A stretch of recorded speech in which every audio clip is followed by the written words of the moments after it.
The adults in James Postel's life all have different names for him. I refer to him as kind of a quiet plotter. He's a fighter. He's so determined. Hard-nosed kid, very hard-nosed grappler. But if you ask James Postel, he'll tell you he's just a kid who happens to be one of the stars of the Dunkirk basketball team,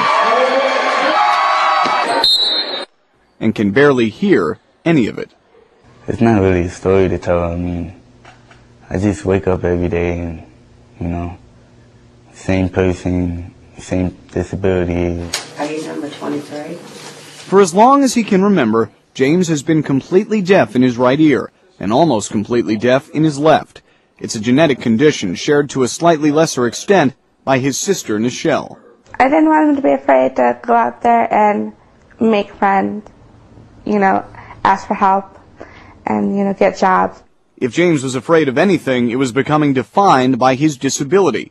So he turned his disability into determination. He'd use a hearing aid, but he'd also learn to read lips exceedingly well.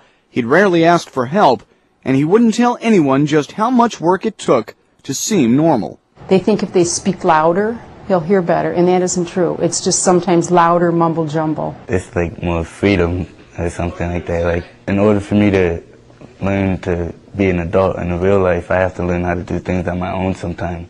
Something else happened to James around the time he lost most of his hearing. He found sports. I had a hard time growing up. Like, I was a bit of a troublemaker back then, but as soon as I got into sports, I realized that I could do something. Soon that determination kicked in again. But at the high school level, determination wouldn't be enough. James knew he'd need some help. You could be yelling and screaming at the top of your lungs, and if he's right behind you, he can't hear you. My first option is to look at the coach and try to get a visualization or whatever of him, of what the play is. I'll give him the O or a triangle or, you know, a cross, and we just kind of moved into these hand signals naturally, and the players begin to do it. Even with the help, James has to supply the extra effort. When you see him on the court, he's looking back and forth for signals and cues. He's hustling even when it takes him to the ground. And sometimes, he's even doing it without his hearing aid. 1, 2, 3, Thunder! You just always got to find that one thing that'll, you know, push you a step forward. That's what I think about every day.